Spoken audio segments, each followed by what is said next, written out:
Wake up, wake up, wake up. It is Wise Up Wednesday, and I'm coming to you with your 3 minutes of inspiration. I was real extra on that last wake up, okay? And I felt that in my spirit when I did it.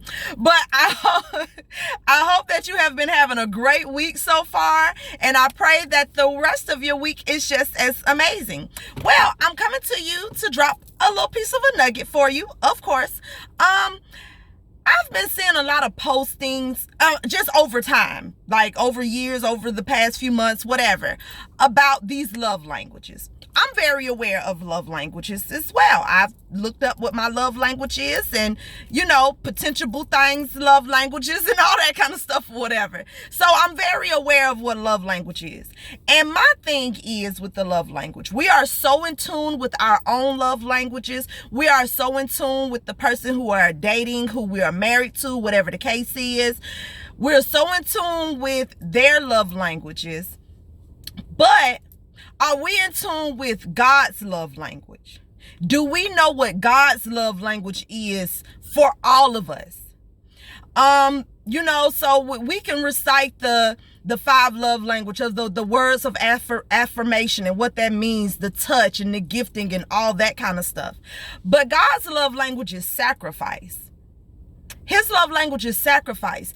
And it doesn't matter how many times you affirm somebody, how many times you gift somebody, how many times you give that magic touch to them or whatever your love language is. If you don't have the ultimate love language of sacrifice, all of that other stuff is null and void.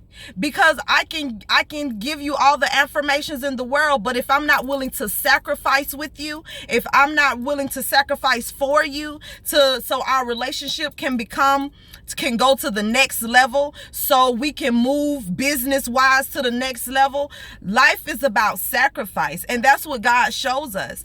He sacrificed his only begotten son for us. He tested Abraham to see if he would sacrifice his son so he can ultimately be able to step into what was destined to him. So yes, we're so in tune with all these other worldly love languages, but are you in tune enough with God's love language for you?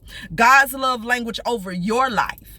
And if you're not, then that's the love language that you need to be tapping into. That's the love language that you need to be studying. That's the love language that you need to be concentrating on, because all this other stuff, these words of affirmations, gifting and loving and all this other kind of stuff, that stuff is null and void if you are not willing to sacrifice for that person that you're loving, the person that you're in business with, the person that, whatever. If you're not willing to sacrifice even for yourself, you're not willing to sacrifice the things of yourself so you can move to the next level, so you can ultimately become who you are destined to be, because then, what are we doing? You have to sometimes be willing to die to yourself so you can ultimately become who you have been called to be. So yes, I love the love languages just like the next person. But before you start pouring into somebody else all these love languages and want other people to pour into you your love languages and all this other kind of stuff, check yourself and make sure that you are living and pouring into his love language, and make sure that you are willing to sacrifice and do whatever it takes for you and a spouse, for you and a business partner. Make sure you are willing to sacrifice, because that's the ultimate love language. Okay? I love y'all. I thank y'all for tuning in. I pray that y'all have an amazing week. Continue to be who God has called you to be. Continue to just push yourself, to strive for better, to love on you. And I love you. I'm talking about we love you. Who is the we? I love you, and I thank you for tuning in, and continue to be blessed. Bye.